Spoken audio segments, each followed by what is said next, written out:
um, and other business coalitions to really bring together communities of practice to learn this stuff.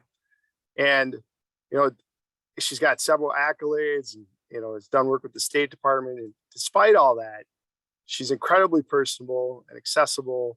And, for me, who's learning this stuff, you know, just in the last few years to have somebody with her experience come in and be able to be just so gracious and personable has been real helpful. So I'm glad she is also here today to speak with us, and I'm happy to introduce her. So Philomena Morrissey Sater, thank you for joining us today. Yeah. Thank you, Chet. And if you remember Philomena, you're good, because I have a super long name and a really long job title. And Tammy B, I'm really glad to see we also have a cat in the house today. So that's the fun part about Zoom. Thank you for that great welcome. I also think it is amazing. This is the first community that I've talked to that there's actually a welcoming team, right, for your community to figure out how do you do this. And I think that's fabulous. So what I'm going to do is I'm going to share my screen. I have some slides, so we'll kind of start out with some content, some background on DEI language, right? Because it's important that we understand the terms. I am just going to give you an alert. So if you're not a morning person, well, we're kind of moving into lunch. There is going to be an interactive activity. So I always like to say alert, alert. And we'll have a chance for you to talk about kind of some of the things that you've learned about today, larger group discussion, and then we'll be able to have our panel. So I'm going to share my screen here. Don't look at all those emails. There's way too many.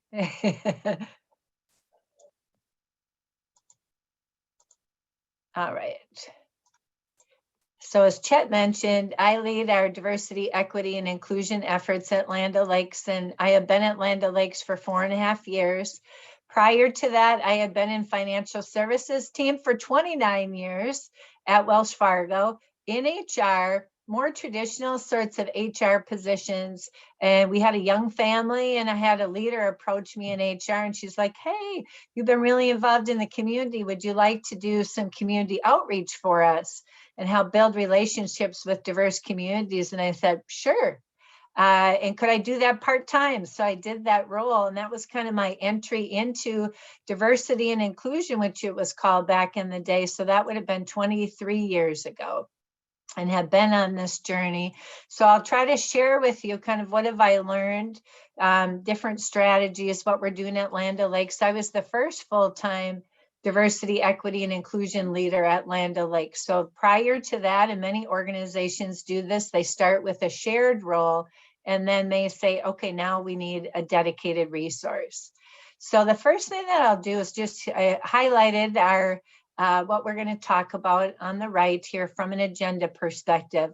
But just, you know what, when we open sessions at Land O'Lakes, we open it with language, right? So people understand, well, what does inclusion mean? What does equity mean? What does diversity mean? So that way we all have common language. And then if you hear the term DEI, that's the acronym for it.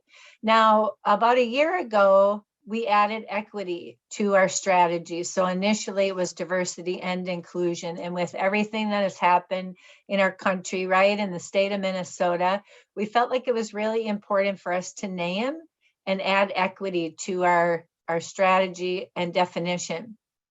If you Google equity, there's so many different definitions that you can find. We really have talked about removing barriers. Like, what are the barriers that exist within Land O'Lakes that prevent, right, an inclusive workplace?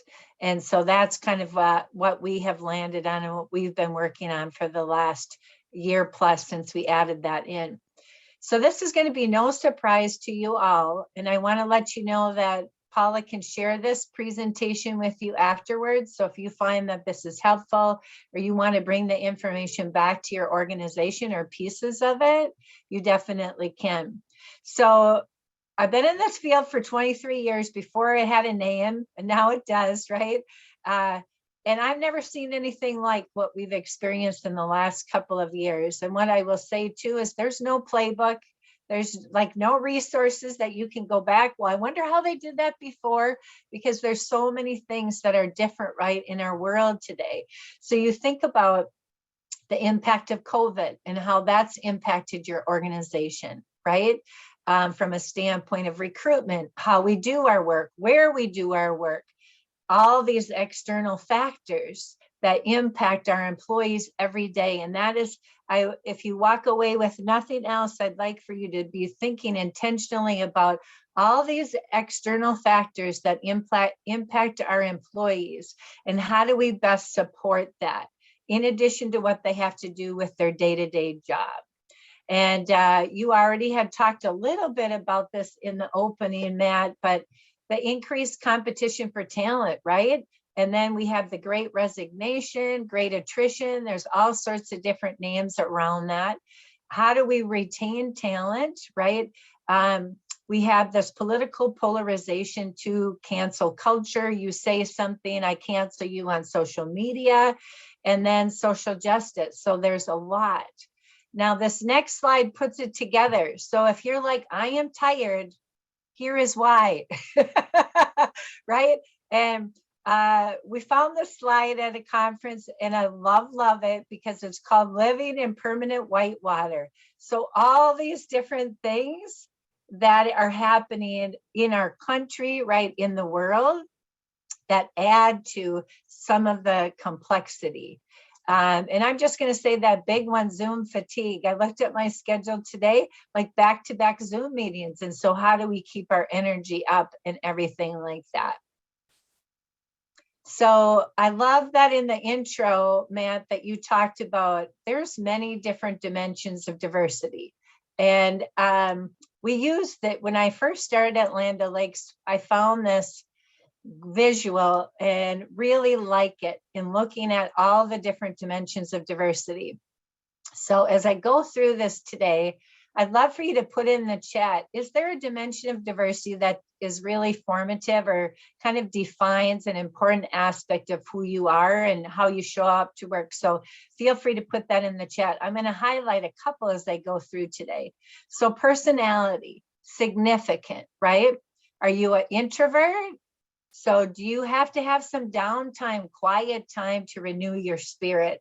Extrovert. So I am a full disclosure, extrovert is high on the extrovert scale as you can go. But guess what, team? I'm married to an introvert, been married 33 years. My husband is happy with this isolation, quarantining.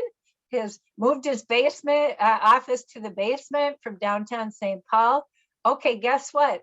As soon as Land O'Lakes opened for return to work, my family voted me off the island and said, Mom, that's probably a really good idea for you to go back to work. But important for us to note this, right? So my first manager at Land O'Lakes was an introvert.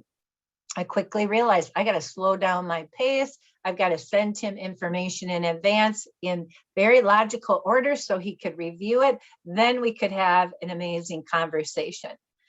Next, and you'll see this primary dimension of diversity. And for many, this defined like is a significant part of who I am, you know, whether it's your ethnicity, sexual orientation, age, generation, disability, what we see, what we don't see, right? And then secondary can often be the part where we connect. You have kids, so do I. You have grandkids, wow. You're located here, so am I, right? You like to do this. It might be faith-based. It might be you went to this university or this school, so did I, right? Then we look over here to the very far right.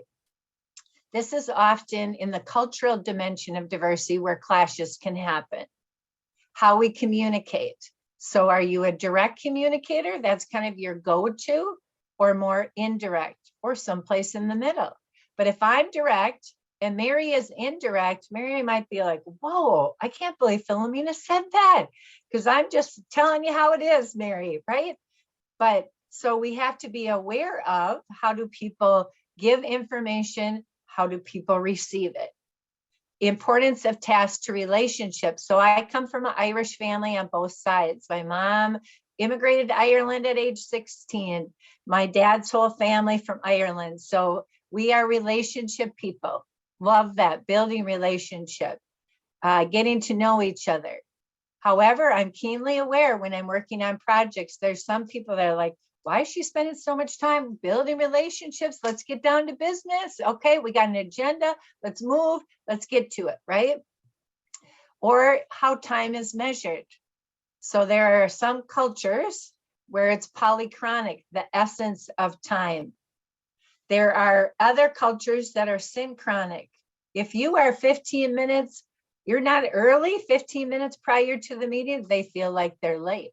Well, guess what, team? I married into a Norwegian family. In my Irish family of 6 siblings, I adjust time for holiday events according to how late that family member is.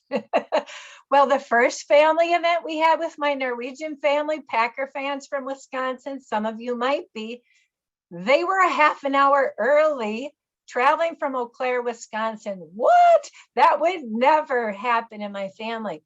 But look at how that impacts the workplace, right? How people approach working on projects. What time do I have to be at work, right? So there are lots of different ways that we have dimensions of diversity. Now, I have not seen one chat show up here, team. So let's add some ideas here, like what's important to you. Would love to hear from you. Like, what is the dimension of diversity that's really important? So feel free to add that. So next, I'm going to just move into a little bit about Land O'Lakes. When I came to Land O'Lakes, we did not have a defined commitment to diversity and inclusion. Now we later added equity. And so really important for us, just like any business strategy, like what's important to your organization, you probably have something written about it, right? And that's something you can share internally with your employees. We put it on our website, our career site, right? Our overall website. So we're a co-op. So that's a different from where I had worked in corporations before. So we want to talk about that. We have a powerful mission of trying to figure out how do we feed the world? Important, right? Food insecurity.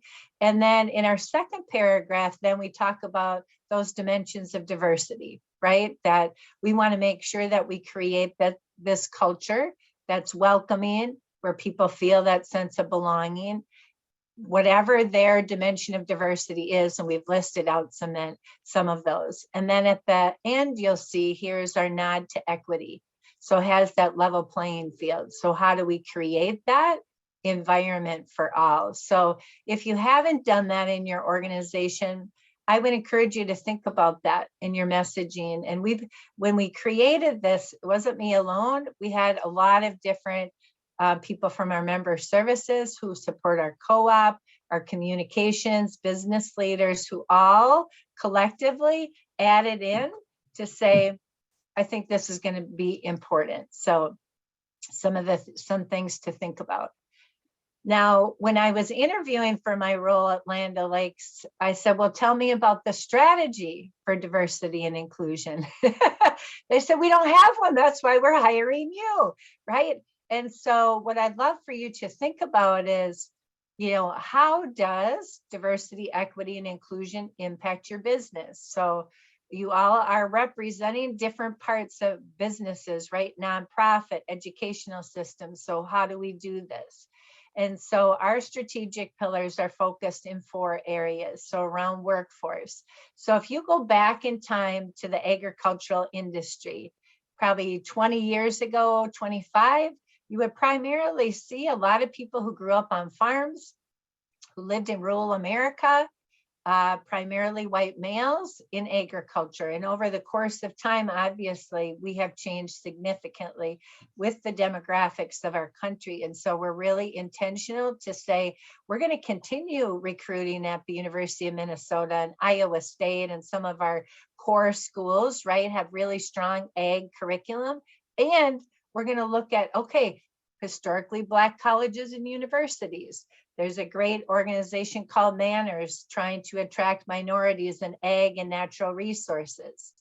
To how do we recruit experienced hires and promote that Land O'Lakes is welcoming of.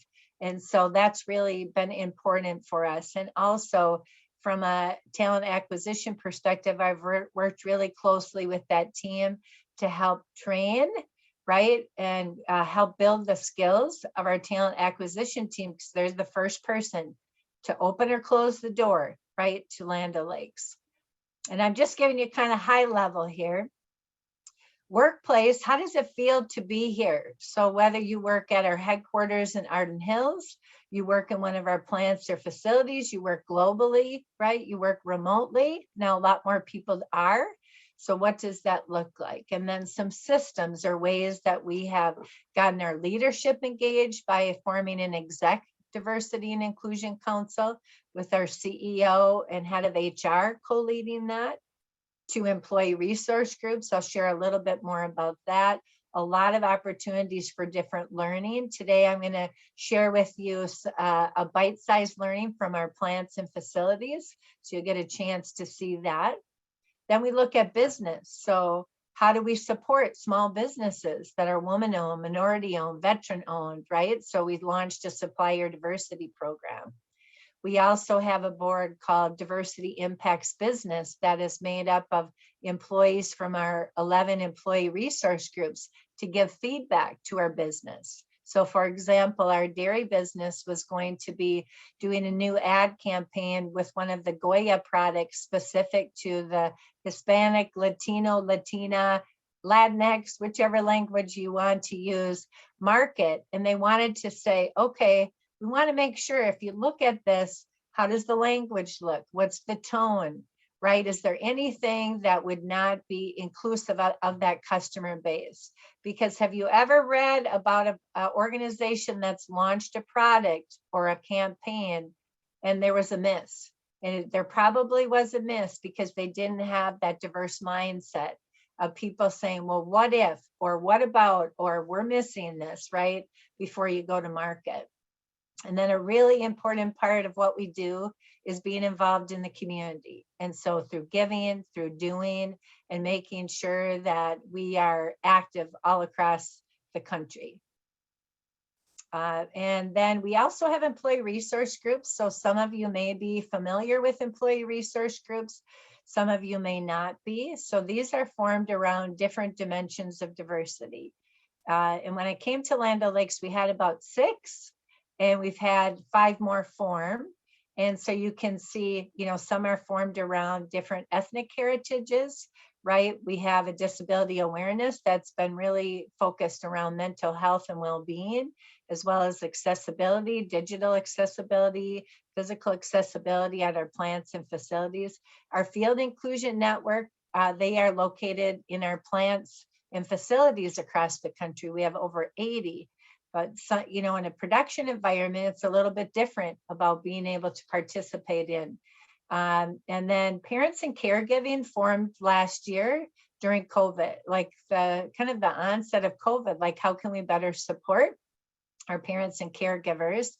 And so you can see all these different groups, the commonalities, they help us recruit. They do a lot of different educational awareness events, just like what you're doing today for your chamber members, similar. We do within Land O'Lakes. I mentioned our business insights and community. So that's what they do. And now I'm just going to take a quick look at our chat. So thank you. We had a number of people who typed in. So rural upbringing, faith. Okay, Midwest, business person, how we communicate. Introvert versus extrovert relationships, mom, ability, time, perspective, married, gay, Hispanic. So you can see a lot of commonalities, right? And some different things too, a veteran status, relationships. Okay, love it. So thanks everyone for doing that. So before I move on to our little bite-sized learning, let me just pause there and see, do you have any questions? Is there anything that came up that you'd like to ask a question about before we get into our learning segment? And feel free to use the chat, or you can just click on reactions and raise your hand.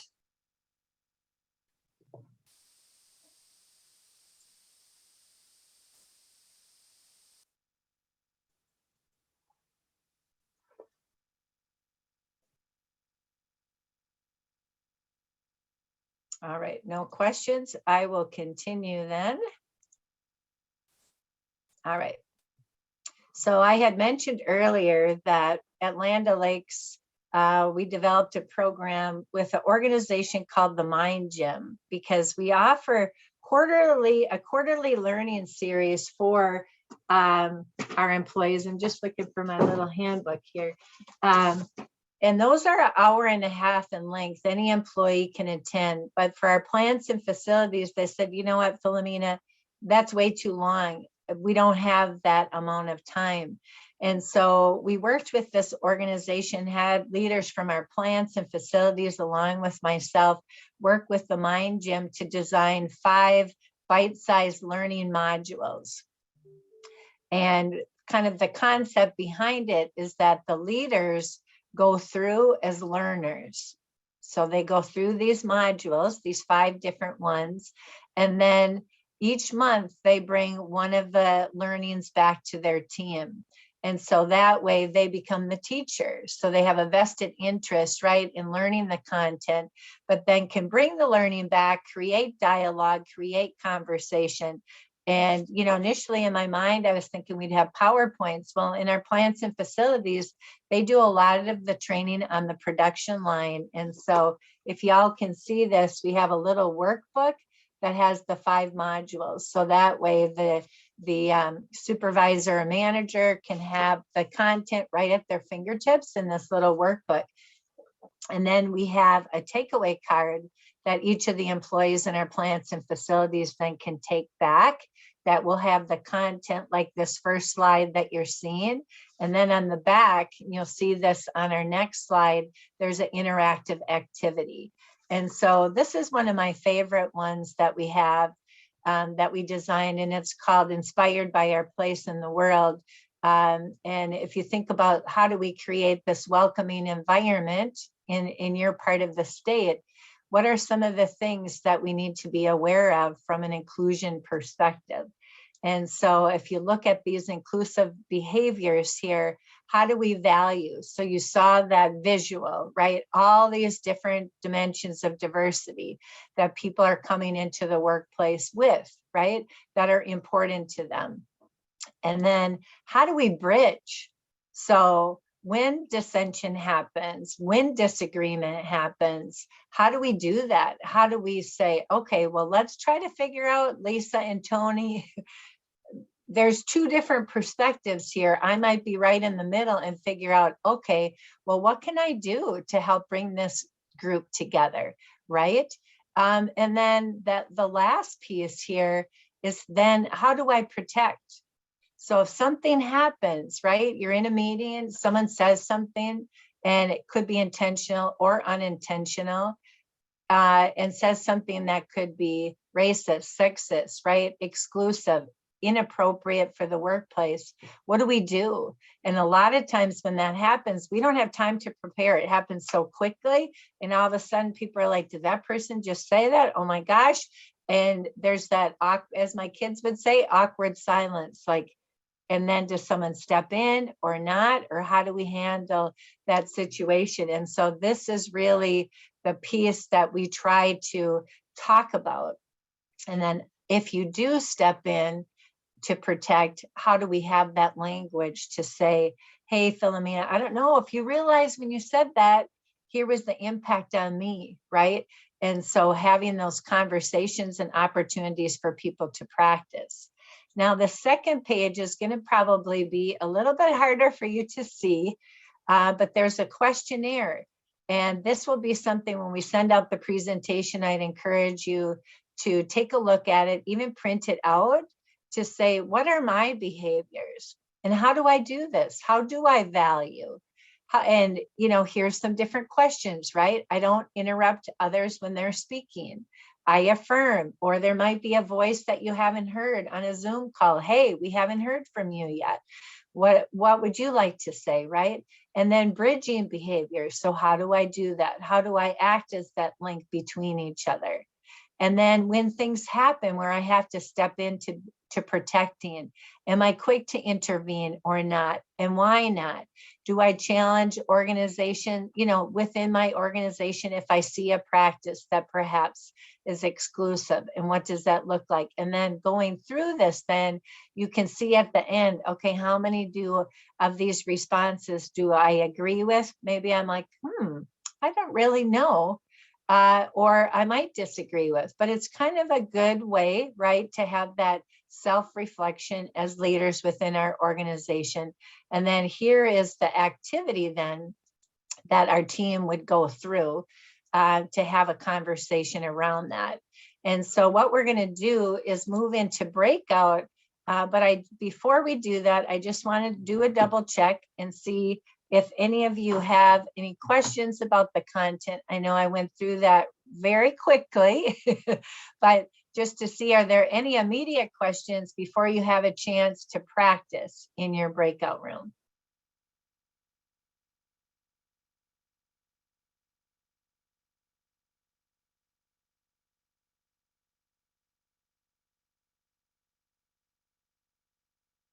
All right, so what I'm going to do in just a moment, Paula's going to help me. We're going to move into your breakout room. And before we ever do breakouts at Land O'Lakes, we love to have kind of what are those guidelines for conversation. I went to a session at University of St. Thomas on trauma and how trauma impacts the workplace. It was powerful. And they had this guideline for conversation, and I love it. So as you move into the breakout room, I'd love for you to speak from your own perspective, right? And be respectful, words, tones. Typically, we don't have people challenge, and then there might be something that someone shares that's personal to them, and honoring that. So we'll come back and talk broadly about concepts that you learn versus attributing that to someone, unless someone would like to share from their own perspective. And I love these rules of inquiry. So maybe someone says something in your group and I'm like, Laura, that's really interesting. Could you share a little bit more about that, right? So how do we get curious? How do we think about that? And turn assumptions into questions versus automatically being, that's kind of different. Okay, shut down, right? But how do we become like, I'd love to learn more about that. Now, it is going to go fast. So we only have, we'll probably have about 10 minutes for the breakout room discussion.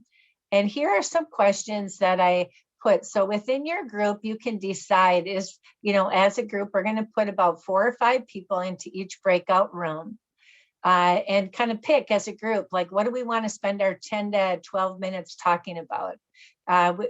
We talked a little bit in the opening about how do we create that safe environment, giving people grace and space. How do you do that within your organization? Question 2, how do I understand someone maybe who has a different perspective than I do, right? And how do we do that within our organization? Or around accountability. So what have you taken action when someone has been excluded? Why or why not, right? What gets in the way? What might get in the way? And then share ways that you include others. So there's lots of options, lots of conversation. We'll give you 12 minutes at the 10-minute mark. I think Paula will give them the 2-minute warning, correct? All right, so have fun, get a chance to know each other, and we'll see you back in 12 minutes. Awesome. All right, I know I just have to move a phone number here of someone. So give me just a minute to move it. Okay, I think we're good to go. There you go.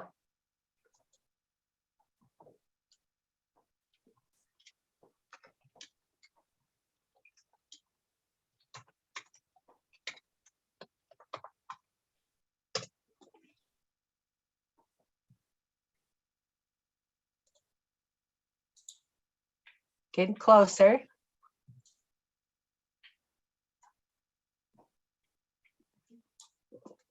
Yeah, we just have a few left here who haven't joined in yet.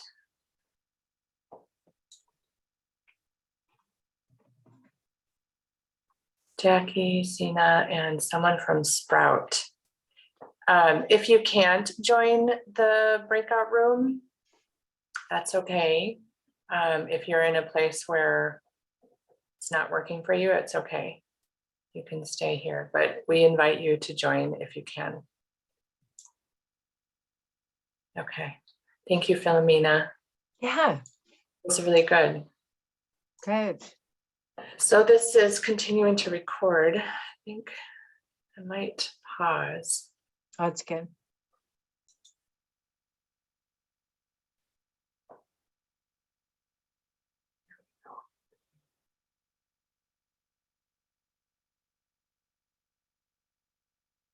All right. Always fun to kind of see everyone zoom back in.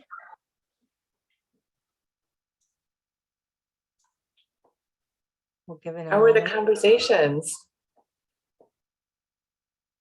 I think we had good Oh, conversations. Hi, Mike.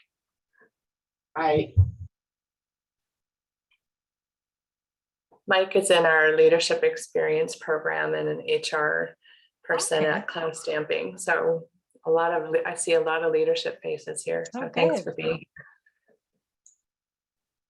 We'll give it a couple minutes for the rest of the team to come back.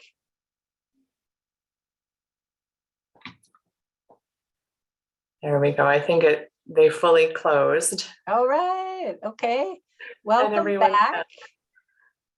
And would love to hear if anyone would be willing to share from your small group discussion. I'm going to keep our Zoom open and not bring the slide back up yet until I have a little more content to share. So anyone, any brave, courageous person want to say, hey, this is kind of what we talked about.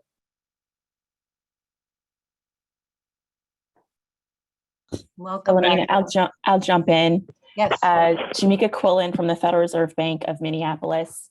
A huge fan of Philomena with the Twin Cities Diversity and Inclusion Roundtable. So Yay. good to see you, Philomena. So that 12 minutes went by really quick. So we only got through the first question, which was talking about our inclusive behaviors.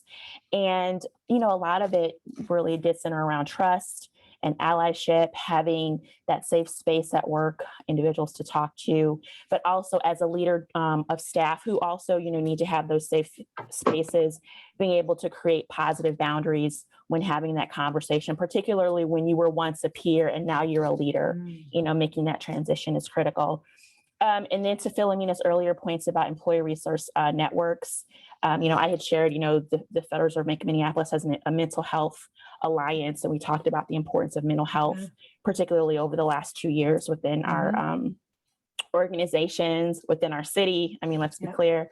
But then also just, the ability to have the EAP programs within organizations too. So it was a great conversation. I don't know if anyone else from the team wanted to add, but yeah, we didn't get a chance to talk about accountability, unfortunately. Yeah, that's okay.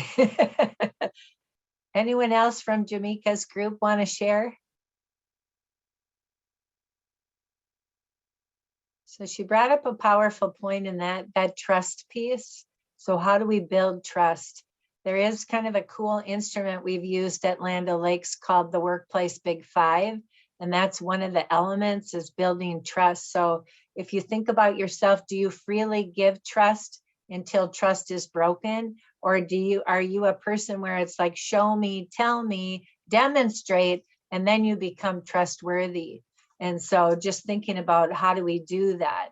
And thank you for talking about that mental health and well-being. So important. Like, how do we provide those resources? If you don't have those within your organization, how might you tap into what is available within your communities? All right. Anyone else want to share?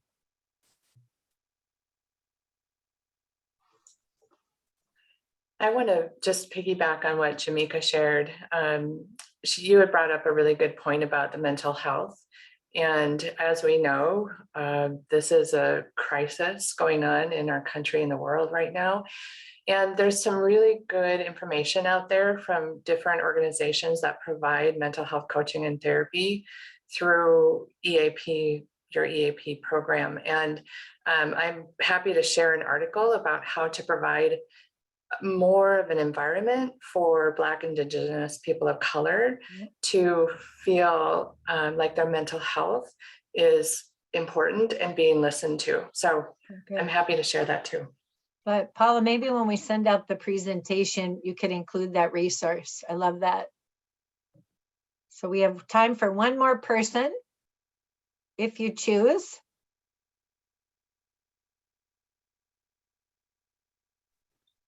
Yeah, I can share.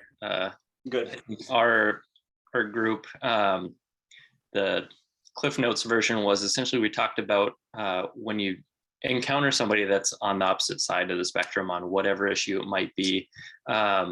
You know, we really often arrive to split-second decisions about people based on first impressions or interactions throughout a conversation, but it's really important to check ourselves when that comes in and say there's a whole, you know, lifetime of intricate, like, oh, sorry, I've got a little buddy here. A lifetime of experience behind that and decisions and influences on that individual where there's a lot of factors at play that led to them being at that point. And I think often when we take the time to check ourselves and really listen to another's story, it gives us a better perspective of why they got there. And it's, you know, we find ourselves less diametrically opposed to them. I love that. And I'm glad that you have participation from your little one too, John. So, all right. Hey, so John brought up a couple, you know, really important points, and it's so easy, right? To just move into that defense mode versus being curious, right? To ask questions, to learn more. We had a really great speaker. His name is Dr. Ramon Pastrana, who helped us design unconscious bias training. And he said, you know, are we biased?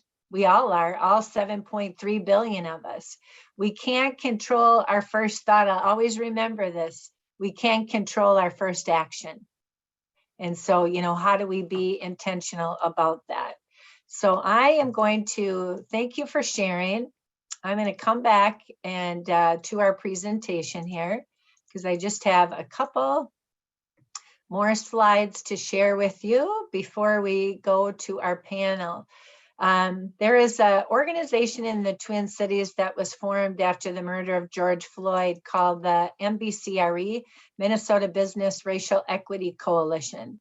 And General Mills developed this REAL ally framework, which I really like, that we really promote through the MBCRE. There's about 80 different organizations that are a part of that. And so really thinking about, you know, how can I be an ally within my workplace, within my community, and what does that look like? And I love the acronym REAL. So thinking about, you know, how do I reflect on my own experiences, how I grew up, where I grew up, what were some of those messages, right? Where might I have gaps? Where might I need to learn more, right? And as the world continues to change, empathize. So I may not have that lived experience, but how do I better try to understand what that's like, right? And how I can support, act, so that action piece. So how do I maybe, I heard this in a session that I delivered last week. How do I move from comfort to being courageous? You know, maybe I take that step in to act on support of someone else. And then you're all here today, so you already have a star, like boom, right? You're in that learning mindset. So you're here today because you are wanting to learn, develop yourself, right? And hopefully be able to share that with others. So what I would love for you to do in this, you know, just this reflective moment, is there maybe one thing that you learned today or that you were reminded of? How can you share it? So how might you bring this information back? Or if there's pieces of this presentation, you're like, I like that slide. That's a good slide. That could be a good conversation starter for me when I go back to my organization. And then think about that. What might be an action, right? What can I do? What might that look like? Because I always think, I'm an adjunct professor on the side at St. Catherine University, but really always encourage my grad students to then say, okay, I'm learning all of this in my program, but what do I ultimately do and how do I integrate this into my work, no matter what your role is? And so I am going to close us out here with a quote. So I'm a quote lady, team. I think it comes from my Irish heritage. I love it. I have a quote board at home, especially when the kids were growing up. Now they're all in their 20s. When they were in those teen years, how do I keep this ship moving, right?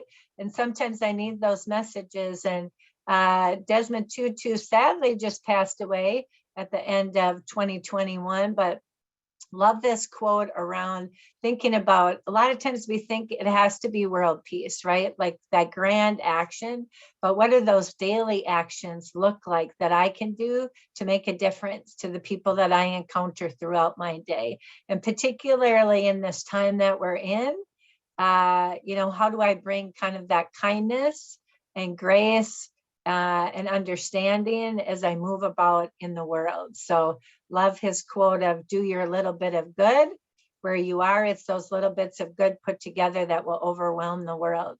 And then you'll note down here, I also have my email. So if there's something that you're like, okay, she mentioned something, I want to follow up, feel free to send me an email and just put in the message section, question from the Brainerd Chamber of Commerce session, and happy to follow up, or if there's any context or resources that I can help you out with, would love to be able to do that.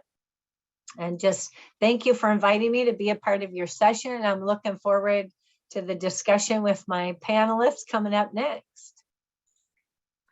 Wonderful. Thank you so much, Philomena. That was really, really good. And I love all the stories that you have and the little snippets of information that are great conversation starters. So thank you. So we are going to move into our panel discussion. And so I invite Philomena and Mary Sam and Jonik Wanabe and Laura Marsalik to come off mute and to and Philomena, you're getting all kinds of great feedback in the chat as well. So I appreciate that. And I knew that in conversation with you that this would be really a valuable time for us. So thank you. Okay, so what I'm going to start with the panel is have each one of you introduce yourself and share a little bit about your role and how each of your organizations address diversity and inclusion. So I'm going to, we already heard from Philomena. Philomena, was there anything else you want to add to that? No, I think the other thing I'll say is I'm a mom. I think that's an important dimension. I saw a number of you mention that. A mom now of young adults, and a caregiver. So I'm kind of straddling both sides of how do I help my kids maneuver through this time, and also a caregiver to an 85-year-old Irish immigrant who does not want to be contained. Oh, I love it. So Mary, how about we jump to you next? Would you introduce yourself and share a little bit about who you are? Sure. Anin, bonjour, Majita Zibi Indigenous. My name is Mary Sam, and I am the Dean of Students, Equity and Inclusion at Central Lakes College, and happy to be here and part of this work to help lift up the conversations around diversity, equity, and inclusion in the Brainerd region. I've been at Central Lakes College for about 13 years. Prior to that, I was a policymaker for Mille Lacs Band, worked in education prior to that, and most of my work has been around relationship building and helping communities heal, and conversations around race relations and how do we do this work better together for the good of the organization, the good of the community. At Central Lakes College, when I started here, there were conversations just beginning around DEI work, and they were difficult conversations. And in 13 years, I'm excited to say that we've moved the dial quite a bit. I see our organization as one of the leaders and courageous leaders in the area to provide some of the permission for smaller organizations to talk about things like diversity, equity, and inclusion, racism, justice issues, anti-racism initiatives. And, we can do that as an organization. And I'm excited to be a part of an organization and that is willing to take that risk and step outside the comfort zone a bit. When I think about this work, our work at the college has really started with self-reflection and providing some of those safe spaces for, our employees to learn about themselves and unpack some things and unlearn some of the things that we've all not learned, throughout history. None of us, I don't think, in this Zoom grew up learning about diversity, equity, and inclusion in elementary school, high school, and probably many of us not even in the college setting. So how in the world do we lead business efforts and build our organizations when many of us didn't even learn any of those tools? From my perspective, it's taken time, it's taken intentionality. This isn't about, creating a checklist and being done with this work. This has taken years of, laying a foundation, working through layers of questions, fears, discomfort, a lot of fears and a lot of unknowns, right? And moving an organization of 300 people forward in a good way when we've got the political division, when we've got, fear of the conversations. But what I can say is that, we've had a DEI committee for years. We've got students who push the conversation and student clubs who help us think differently and motivate us to challenge ourselves differently. Our employees help in those conversations. And as an organization, we've had to take a look at our mission. We've had to take a look at our vision and our values and ask ourselves tough questions around, do they match who we are? Do they reflect our students? Do they reflect our employees? And do they reflect the region that we serve? And if they didn't, we needed to make some changes. And our mission, vision, and values do reflect the diversity of our organization and those that we serve. We've also created strategic plans that also embed DEI language and work into what we have here. We have looked at all of our policies this last year and embedded it through an equity lens and make sure that our policies also reflect and model the commitment that we've made to ourselves as an organization, our students, our employees, again, around the values of DEI work. Again, this isn't easy work, and it's really required us to roll up our sleeves, develop the moral courage, if you will, to do what's right, leave ourselves vulnerable. But at the end of the day, I don't know if many of you saw this last week in the Brainerd Dispatch. We just celebrated, after 13 years of hard work, the grand opening of a multicultural center on our campus. And you might say, wow, that took 13 years to get there. But again, when you're moving a community along to see the value and the place and the purpose of a center as incredible as we just created, you have to do this work right? We have to make sure that the organization is moving along with us so it's sustainable and so that we're really developing that culture of caring and true inclusion. So we've worked really hard as an organization. And again, the work isn't always easy, but it's the right work to be doing to reflect our students and the employees that we serve and to really prepare our students for this global world. As a Native woman and a part Native woman, I hear our students, and I've experienced this myself, as has my family, the invisibility of our community here in the Brainerd region. We're here, we've been here, right?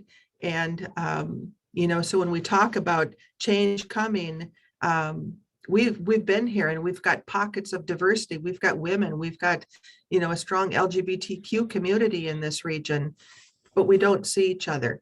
And Central Lakes College has been a place where we're willing to say, not only do we see you, you are a part of who we are.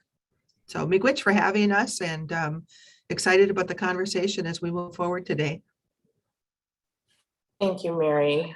You brought up so many good points, and the word that sticks with me is vulnerable.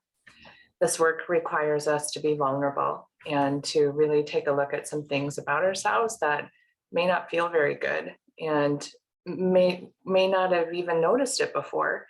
So this conversation, what I love about it is it's just raising our sense of awareness about all of it, about us, about our community, about the topic. So thank you for sharing everything that you've shared so far, Mary. And those who are on our leadership who are on this today, we will also have a more in-depth conversation with Mary in February on our Education Day. So thank you for doing that too. I'm going to turn it over to Laura to introduce herself and share a little bit about what the YMCA is doing and about your role as well. So Laura. Sounds good. My name is Laura Marsalik. I'm the Assistant Aquatics Director and Fund Development gal at the Brainerd Family YMCA. And we've been doing this for, I would say, last 2 years intentionally. And a lot of it started with training. So we're very fortunate as a YMCA that our parent organization, YMCA of the USA, provides a lot of those tools and resources for us. They started it years ago, and a lot of Ys have been role models to us on ways in which we can embed it into our organization. So with that, we did a lot of training going forward. We analyzed our community. I reached out to several people that I knew, including Mary Sam, who introduced me to various community organizations or committees that were working on this work. And then I looked internally. We created a committee at our Y to work on this work. And what YUSA coins it, they coins it as DIG. So it's diversity, inclusion, and global. Because the YMCA is a global organization, that's a big piece to how we identify the work. So for our DIG committee, we looked at our community, we looked at what we were providing as a Y and where we could benefit from either extra training, extra community resources that we could provide, and kind of what the journey was like for both employee and customer going into our Y, because the Y has always been for all, and it's part of the mission of the Y. So going with the words for all, we have to be very intentional about what that means and how we're showing it to the public, how we're showing it internally. So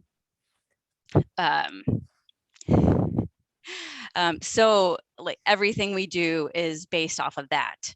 And just like Mary said, it goes back to your values. It goes as an organization. If we can't do those, then why do we exist? So we looked at that, and then looked at all the various aspects that could be a part of that. And I'm happy to say that we're well on our way. We work towards getting our inclusive employer recognition to put in place a plan for our organization going forward so that it was sustainable. We have trainings that we provide annually to staff that helps them go in that direction, and to create this culture that we want, this culture of being for all, this culture of being welcoming, genuine, and belonging is what we're all about. So. Thank you, Laura. I think, I'm appreciative of everyone who, when you throw out an acronym, that you explain what it is. Because if you're not familiar with this work, there's all kinds of acronyms with it. And so I appreciate that you are all doing that. As we move along, Joe, you are here with us today as well. So I'd love you to take a moment to introduce yourself and share a little bit about Mille Lacs Corporate Ventures and what you're experiencing and what you guys are doing. Sure. Jigwe Gabo, Indigenous Cause, Jone Kwanabe Indigu, Mayin Gun and Dudame, Mississauga Iganing and Dunjaba, Nisawag Nandanasug, Ajuana Kwadukwe, Minawa Ogama Obikwe, Minawa Ogama Sekwe, Niwidige Oma, Mississauga Iganing. I go by the name Joe Nakwanabe, as has been mentioned. I'm the CEO of Mille Lacs Corporate Ventures. We are the economic development arm of the Mille Lacs Band of Ojibwe. We're a massive company. Obviously, our largest brands and most well-known brands are the Grand Casino brands that we own and operate here in East Central Minnesota, where we are the largest employer in East Central Minnesota by a long shot, the largest taxpayer. And I could go on down the line for how big of a institutional player we are in this region, and we're really proud of that. We've been a player in the region, as Mary had mentioned, for several hundred years. And we're really proud of that heritage and that lineage.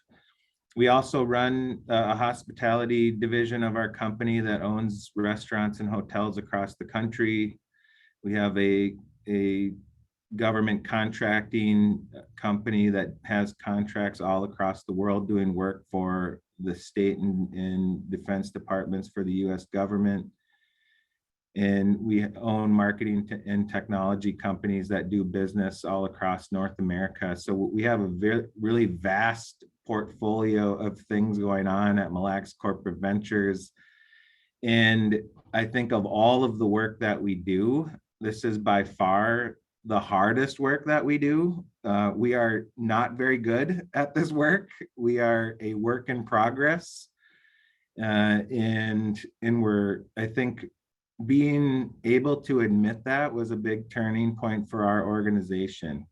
You would think we are an American Indian owned organization owned by a tribe. We should be good at this. And I think that was probably the biggest fallacy that we had to face. It's that I think it's very common that we confuse exposure with competence, that because we're around it every day, because I have a Black friend, that somehow that exposure makes us competent in the areas of this work, and that's just not the case. You know, I think we also, and that's really what really interests us about this work in our company. We consider ourselves a career accelerant. So regardless of whether you're coming into our organization at one of our casinos or hotels or on one of our contracts across somewhere out in the world, we want people to come into our company, and when they leave our company, we want them to be better for being with us for however long they've been with us, a literal career accelerant. And one of the some of that happens in the traditional ways that organizations do. You want to provide people with training and skills and education. I think from our perspective, we want to make better human beings. And one of the ways we've really leaned into that work is helping, as it connects to DEI, is we think the most important part is cultural competency. That is the main focus of our work.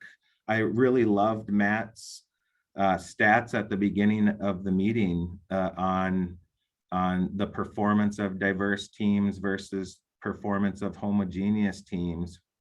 I think when you look at the research, if you just looked at a bell curve of performance, you're gonna, you know, what we are trying to do as business leaders, and I'm sure what the folks are trying to do on this call, is we're tasked with producing abnormal returns.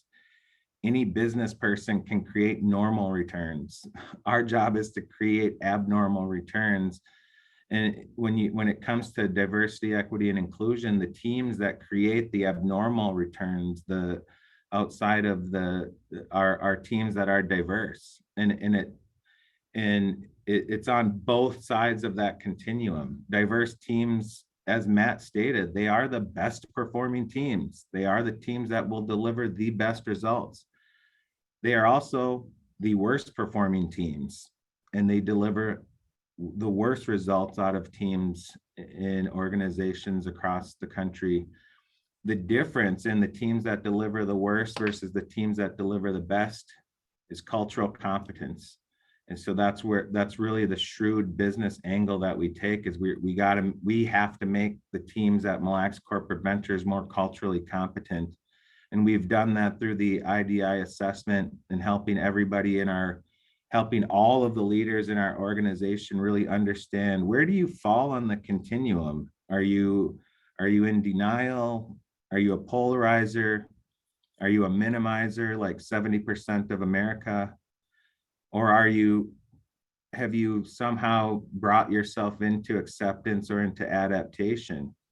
And I think that's really the focus of our work, is helping people understand, where are you at on that continuum? And no matter where you are, if you're a polarizer, that doesn't mean you can't be part of our company, but it does mean that you have to invest some time and energy into building the skill sets to move yourself up the continuum. And that's really what we lean into most. And the hard part about that work is that it doesn't happen it's not a group setting. You can't just brainwash the organization or make everybody in the organization drink Kool-Aid. We can do that for a lot of things: culture, strategy, all of these different things that I'm sure your organizations do.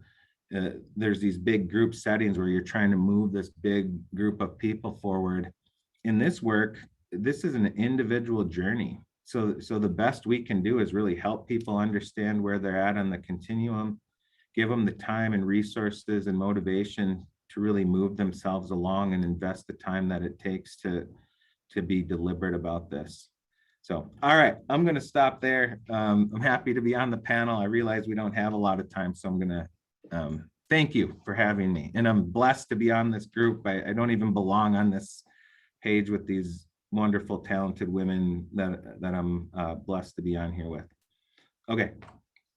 Well, so I feel like you do belong in this group. What you just shared was phenomenal. And thank you so much for just the words. And what stopped me in that description is when you had to come to the realization that maybe we're not very good at this stuff, and we need to take a look at it a little more deeply. And so I'm sure that was a hard moment in your organization to consider, but those are the moments that allow us to grow. And so I know, Philomena, you have been sharing some links and some things in here. Do you have anything that you want to continue to share, or continue to the conversation with what has already been shared? I'm going to build on Joe talking about the IDI, and I put the link in there. I got certified to administer that at Land O'Lakes, and I would say it's been a super powerful tool for us. So why I like it, it's a global tool, so it doesn't just have a US lens on it, and it's a continuum. So from a cultural competency perspective, you may start somewhere, but with focused intention, you can move along. But from what I found at Land O'Lakes, and I think what's been really helpful, the group takes the assessment, but then there's an individual coaching session. And for many leaders that I've met with, they love that ability to be able to ask those hard questions, or questions they maybe wouldn't feel comfortable to ask in a bigger training session, and kind of that self-reflection and realization, because I think that's the piece, right? Without taking a look at who I am and how can I become who I want to be in this space? So I just think, I mean, everyone added so many things, but I've just found that I've kind of gone from leadership to leadership group. There's a couple of us that are certified, and we're just kind of plodding along at Land O'Lakes, trying to reach all these different teams. Yeah, and little bit later, Chet Bodine is going to share some resources that are available in our community and outside our community to help you consider, what are the next steps. And before I go on with the next question, I also want to acknowledge, like, we have some large organizations that have representatives here sharing their story and what they're doing. I also want to acknowledge that we have many, many, many small businesses in our community who are part of the chamber, who are doing what they can, doing the best they can. And it made me think about, it's just something little that we can do. And one of the stores in Nisswa, Zeisers, has this sign, and that's what they have on the front of the store, is all are welcome. And sometimes it's easy as that. So I just want to acknowledge that we're all here doing the work together. And we do have a question that just came in that I just want to take a moment to make sure I haven't missed any others here. So Jamaica asks, how do you find IDI and other assessments like DISC in comparison to getting people from where they are to where they want to be? Anybody who wants to jump in to answer that? Minnesota State Colleges and Universities has used both, but really have leaned more on, and that's 40 some colleges across the state have really leaned more on the IDI. And part of it is just the preparation work that gets done on the front end to help people feel ready to at least be willing to take the IDI, right? And I think, as Joe mentioned, that personal pace and that self-reflection, people need to be able to feel safe in this work, right? And so if we're going to ask employees to go through this process, we sure don't want to set anything up where people are feeling super defensive or ashamed, white guilt and all of those other pieces that sometimes come along with this work. And so the IDI helps lay, I think, a stronger foundation that helps move individuals, but also larger groups along in a healthier way. Great. Anyone else want to jump in and share their thoughts on that? Otherwise, so the name of this success series is Building Our Future Workforce Through an Inclusive Lens. And, there's diversity, equity, inclusion, justice, belonging. There's all of these words that are associated with this work. And I'd like to just take a moment to ask each of you to share, like, what does inclusion actually mean to you? And how do you see that playing out in your organization? So, Joe, do you want to jump in? You're nodding. Sure, I'll give you another word, onlyness. That's the terminology that we use, and we stole it from Nilofer Merchant's book, which is, I think it's just titled Onlyness. And the definition is that spot in the world that only you stand in. It's a function of your distinct history and experiences, your vision and hopes, and being able to bring that to the table. And I think in our organization, and that's what we think inclusion is, that if you can come into our company, and no matter where it's at in the portfolio, if you can come in and be who you, it's not just encouraging people to be who they are. We've used the word authenticity on the call today already. It's demanding that that's what they bring to the table, that you're not that valuable to us if you don't. So it's just a pivot on like how it's typically talked about. Like, we want you to bring your tattoos to the table. Don't cover those up. Don't straighten your hair. Don't take your tongue ring out. We want you to bring your ACEs score to the table, because it's that perspective that's going to help us shape business strategy. It's that perspective that's going to give us the unique idea that's going to drive our company forward. And if you're not bringing that to the table, you're literally not helping us do what we're trying to do. Like you're just not that valuable if you don't do that. And that's the mindset that we have. And that's really how we talk about it at MLCV. I loved what you said too, Joe, about, bringing our ACEs score to the table. All of us have histories, right? And all of our histories impact who we are, our productivity and what we do, 24 hours a day. And if I have to package that up and tuck that away and not be fully present, I'm not going to be as productive. Yeah, I mean, it gets back to Matt's whole thing. Like, there's a reason the returns are so much better. It's because the ideas are better, and the ideas are only going to be better if you're seeking it. It's a volume thing. It's a perspective thing, and I think the unique people are going to uncover the unique ideas and opportunities. And I think that's really the lens we try to put on top of that. And that's I would exactly it. Oh, go ahead, sorry. Laura. Go ahead, Laura. I want your lens at the table. I want your filter. That's why I have you there. If I had a room full of me's, we get nowhere, so it's that, it's that perspective, but also like, not only is inclusion inviting people to the table, but it's giving every person at the table a voice. I was just going to add, I love the conversation when Joe and Mary talked about that piece about bringing your whole self to work. I saw a data point that 62% of people cover something about who they are when they go to the workplace. So imagine, and you may have had jobs, I have. My first job out of college, I was a computer operator, bad fit, horrible. And I was like trying to chat and build relationship, and people like, here's my computer. This is what I do for 8 hours. It was just straight on.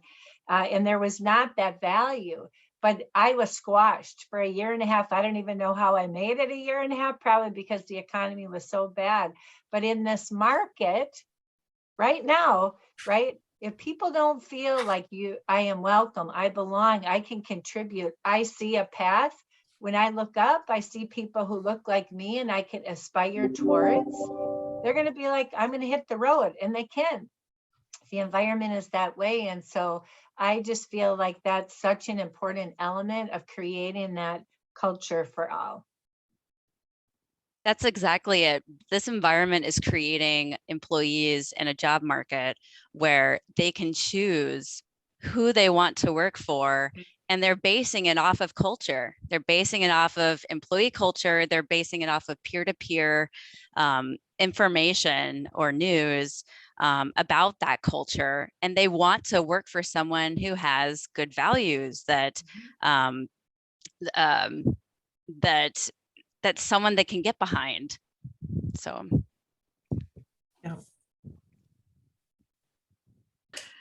So Matt, Killian has a question for you as well. And I love this conversation. And Joe, I just have to say that sentence that you said, you're not that valuable if you don't bring your whole self. And what a way to look at inclusion. I love that. So Matt, I'm gonna. Yeah, thanks. I actually just direct messaged Paula and said, hey, I have a question if nobody else has one. So I'm glad I was called on. I have lots, but so just a little bit about our chamber, which I think is, in fact, I know is reflective of the greater Brainerd Lakes area. We have about, in fact, I know the exact number because we just had a board meeting this morning, but we have 1,049 members in our regional chamber, a mix of businesses and organizations. And if you look at some of the demographics of the businesses, 90% of those companies have fewer than 20 employees, and 75% have fewer than 10. So when you think about the demographics, even beyond that, of these small businesses, white owners probably don't have a lot of diversity in their orbits, so to speak, but yet are inspired to do something. What would be a couple of steps that they could take that would be meaningful. Thanks a lot for the question, Matt. That's a tough one. It's a good one.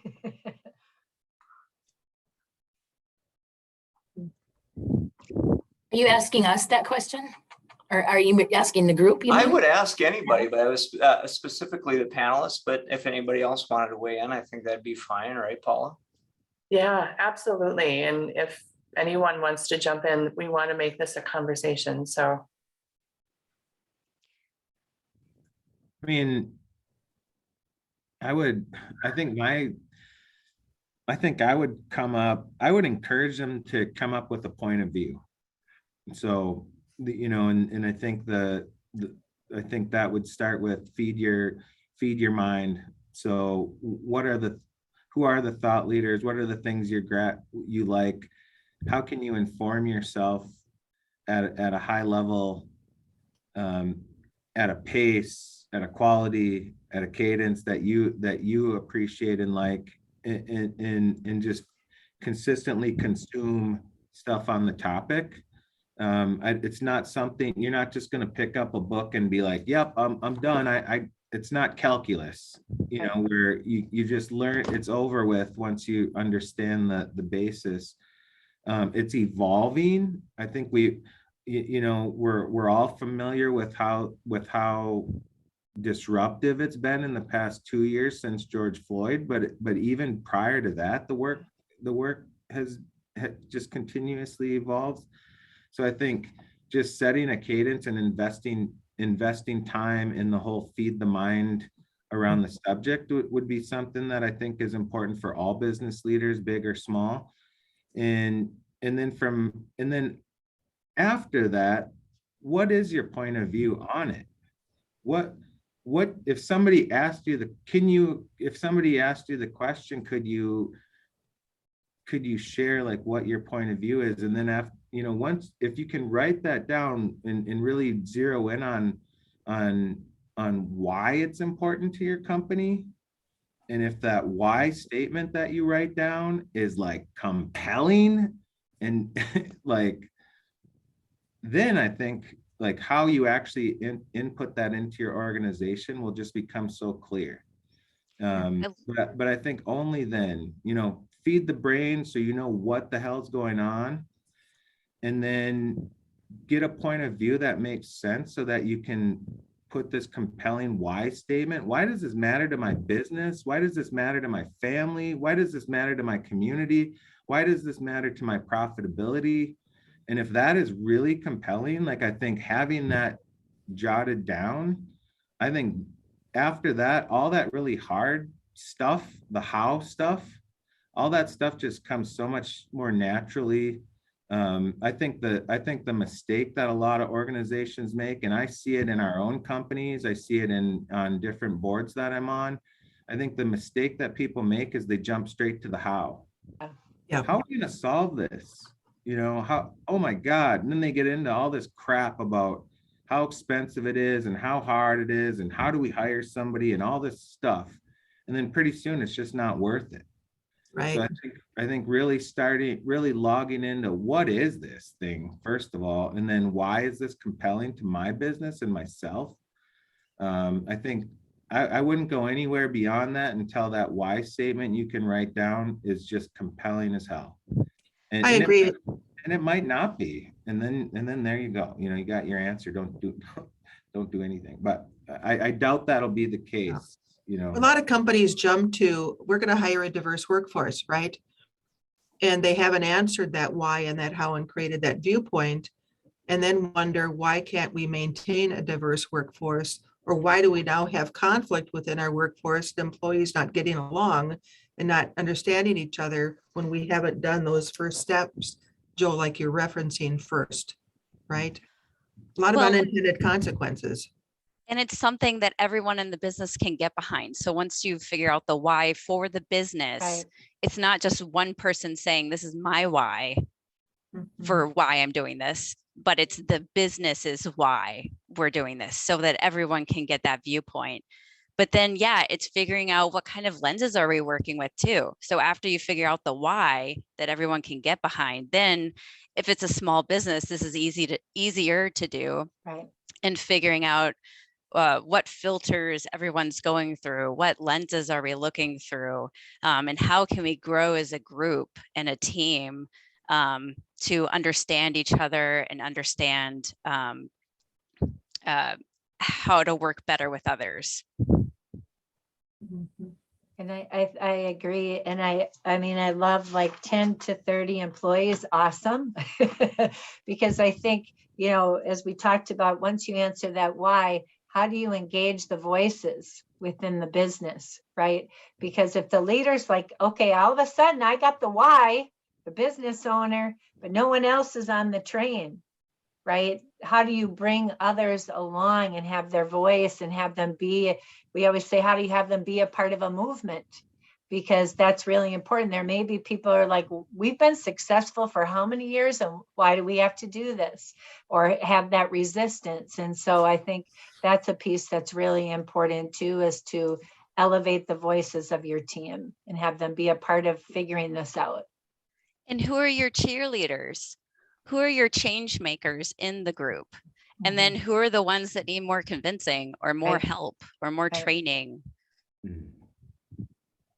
I think one of the danger points too is, you know, trying to build this work on the back of those that are diverse, right? Mhm. You know, it's Mary's job, it's Joe's job, you know, it's Laura's job to do this because of who they are, where they come from, right? And you know, the value of this work is that it's all of our work together, right? Mhm. Not just those that we identify as diverse. That gets really tiring, that gets really old, you know, and it's a real, you know, Joe, you talked about that loneliness, right? You know, that's a real lonely place to be in an organization when you're one of, and everybody expects you to be the voice of change. That's a real dangerous spot for an organization to be in. And once someone does become that ally, right, then it's like they better, that leader, like as we have, like with those employee resource groups, we have senior leaders who are the dedicated exec sponsor of that to help them break down barriers, influence, right? Give organizational perspective. But I would say the learning has been as great or greater for the exec sponsor who is like, knew nothing about this community.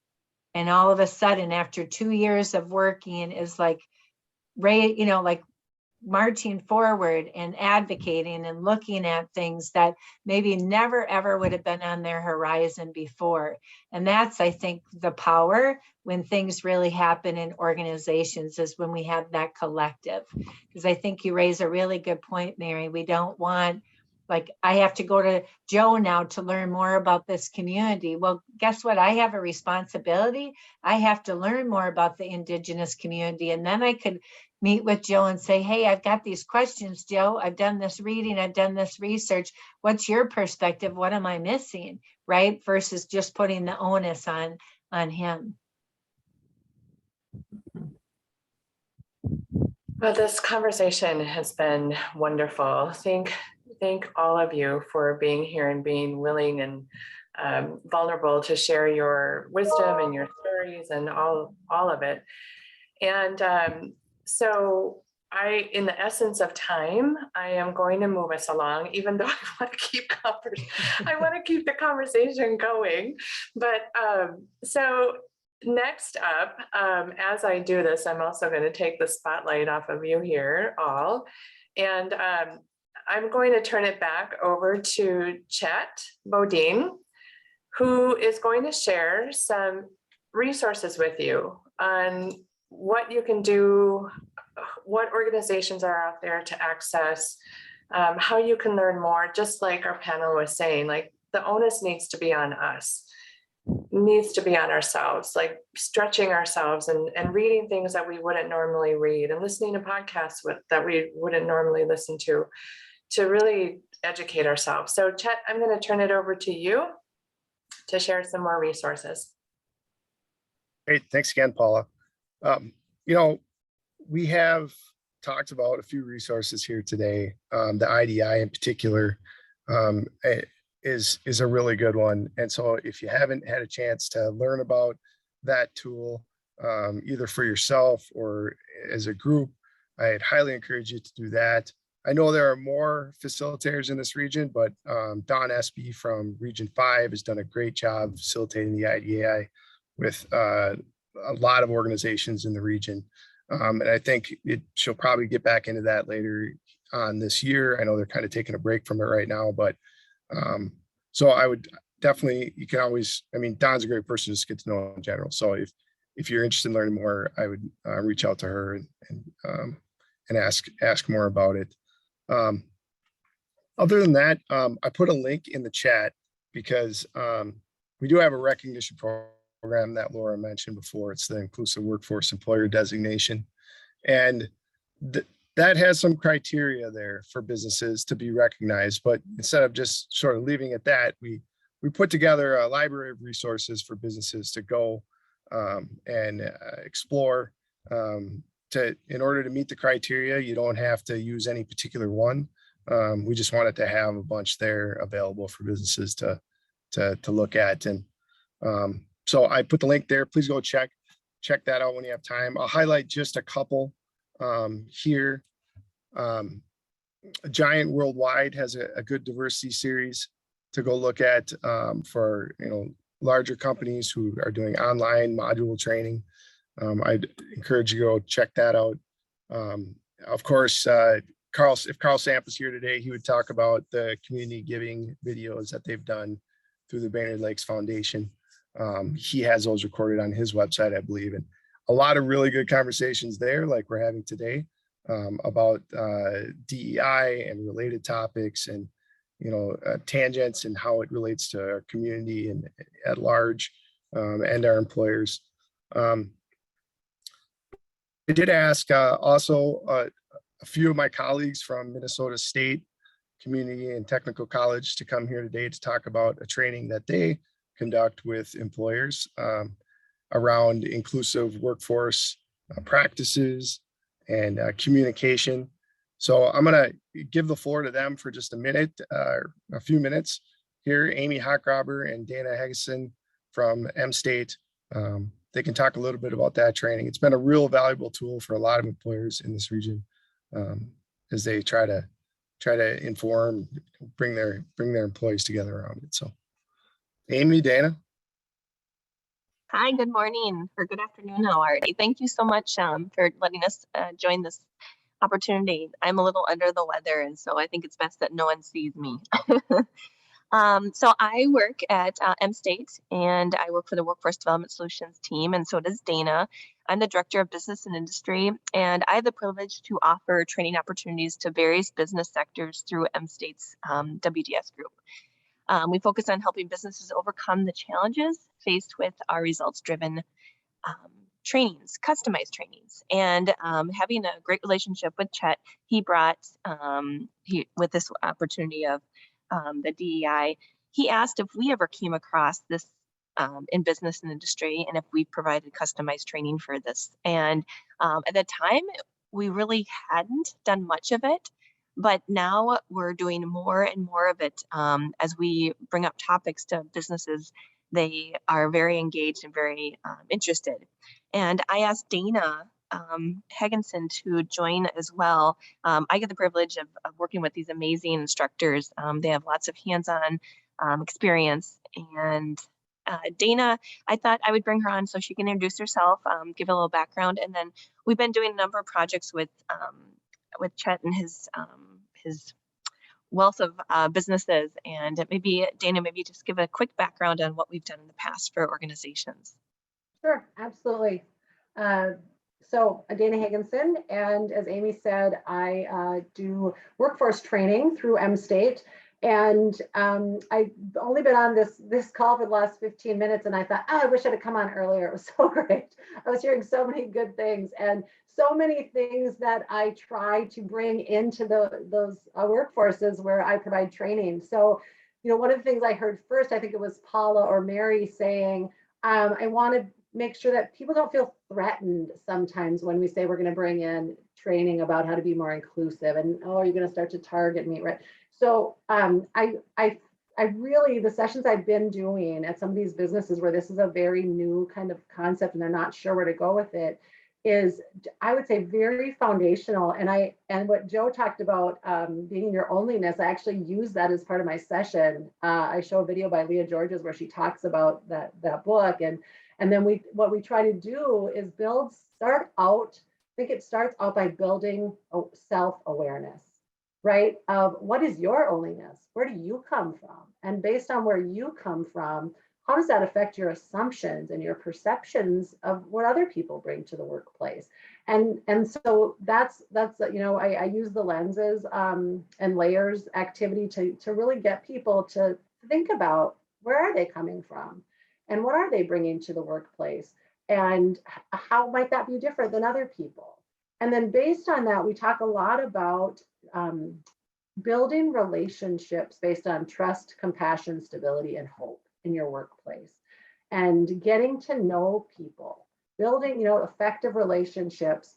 And then when you notice that we all make assumptions, we all do, right? It's just who we are, but being able to catch those. And when we start to get judgmental, exchange it for curiosity. Like, how do I change my judgment to curiousness and learn more about somebody that I'm different than and what they bring that I don't? So it really, that's sort of where that first sort of foundational session goes, is on understanding yourself, how that affects your perceptions, your assumptions, and how do we start building relationships based on curiosity and trust, compassion, stability, and hope. If I'm doing a session with leaders, then we kind of extend that a little bit into just starting to think about, how do your processes, practices, and interactions in your workplace, how do you view those with a lens of inclusion in your workplace, and what improvements might you make? So just kind of getting them to start thinking in those terms when I work with leaders. And so that's, I would say, is sort of the baseline. That's what we've been offering quite a bit out through Chet, through Chet's organizations that he's working with. And people seem to have a good response to that, because it really is, it always starts with understanding yourself before you can really be inclusive with others. So I've kind of gone on here a bit, but that's a baseline. And then the other piece is, sometimes that leads to difficult conversations, because if I get curious, I have to be willing to bring up the conversation. And so then, we do offer sessions on crucial conversations. How do I approach conversations that might be a little bit, get emotional or have differing opinions? And how do I work through those in a way that's just about getting other people's stories and testing my own stories? So those, I would say, are the core. And then we have another facilitator who's worked with us as well for some of these organizations. And he is he works with a lot of new Americans at M-State. And so he has a lot of experience with English language learners and the difference between the workplace here and the workplace where other people might come from. So he goes a little deeper into some cultural things that might impact the workplace, and what does respect look like, for us, and in other cultures, how might it look differently and the same? And so he just brings up a lot, I think, of those kinds of conversations that get a little more specific related to different cultures than I do. So that's, I'll stop talking and see if anybody has any questions or wants any more information, but that's kind of in a nutshell what we provide. And as Amy said, we customize per organization. And I haven't seen thank you, by the way, and I haven't seen if you've done this in the chat, but I was kind of looking through. Could you put your contact information in the chat for us? And we'll be sure to share that out later as well in a follow-up email. So thank you for the work you do as well. Yeah. Yeah, so Dana and Amy have been great developing, training, they're a regional partner. They understand our regional economy, and it's just been really rewarding to work with them and see, how they've developed this training for regional employers. So yeah, I would encourage you to reach out to them to learn more about that. As companies try, go about this work, we at DEED and our regional workforce partners, we want to support employers who are doing this. And so at the local level, we've put together a group called the Community Workforce Inclusion Council.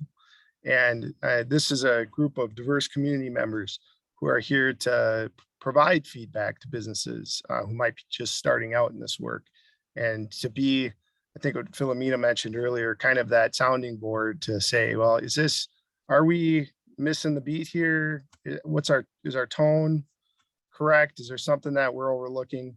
And, rather than lean on, maybe a BIPOC member of your workforce and make that assumption that they're going to carry all this, this group is, again, kind of an external group that you can go to and get that feedback from. And they're really happy to talk to employers. We've met with over a dozen just in 2021, this last year, who have been exploring this work. And the other part is, as the business progresses in that work, they are eligible to be recognized with the IWE designation.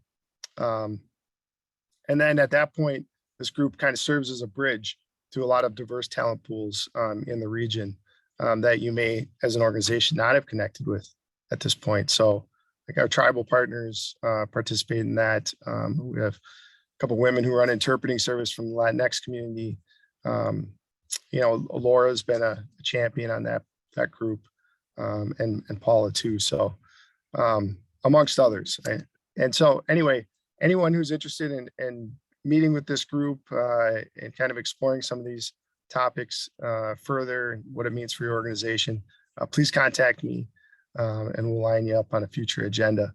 Interestingly, I'll just end by saying the first criteria for the IWE designation is to have a statement, like Joe had mentioned. It's something that you've developed as an organization that really kind of answers the why. And so fully agree with what he was saying about that. It makes the rest of it so much easier. So. Thank you, Chet. I want to add that there's a lot of support from the Community Workforce Inclusion Council as well, and cheerleaders and those who are supporting you to march on in this work. And so it's fun to be a part of that group. And with that, I want to thank you for being here today. Mike England, are you still here with us? So Mike is part of our Welcoming Communities Advocacy Group and was just going to, he's here. Can we hear you, Mike? I sure am. There Yep, you are. I sure am. Can you hear me? Okay, well, thank you very much, everyone. It's really impossible to summarize everything that we've talked about today, but it's just been a wonderful past couple of hours, and it's just really exciting when you think about, all of the tools that we are able to take with us today, between what Chad had presented and also Philomena, and then also just the interesting statistics that Matt with the Chamber had shared with us. It's just interesting to hear it within that context. And then also with Joe's comment about, employees being better for having worked at a workplace that implements DEI, just amazing thoughts and statements. And so, hats off to everybody, Mary, Laura, and everyone that had an opportunity to speak today. I think the biggest takeaway for me today is, that for what we can take from today's conversation, let's go find some opportunities to implement what we learned. And so I'm very excited to do that. And I'm also excited for what comes next, with our group that we've been working over the last couple of years. And I'm just excited with everyone that's on the call today as well. What's the next steps? What else can we be doing together? What can we be doing within our communities and our businesses? And so I just want to say, I guess in closing, a special thank you to everyone that joined us today. But also, Paula, thank you from the Chamber side for all of your work to put this together today. So thank you, Paula. And then also, I do want to say thank you to the group, and with Don Espy in particular with Region 5. I took the IDI with her, and it's kind of amazing when I think about back then when I took that to where I am now. And so I'm just very appreciative of the work that she does. And so with that, thank you all. And I hope you all have a very good day, and also just find opportunities. Let's use what we learned today. So thank you very much. Thanks, Mike. Appreciate it. And Matt, any last words from you? You know, the only thing that I'm sitting here thinking is that our community needs to win on this issue. You know, we need to embrace this diversity that's coming. And if we do that as a community, if we do that as businesses and as organizations, we're going to be better for it. We're going to be more prosperous for it.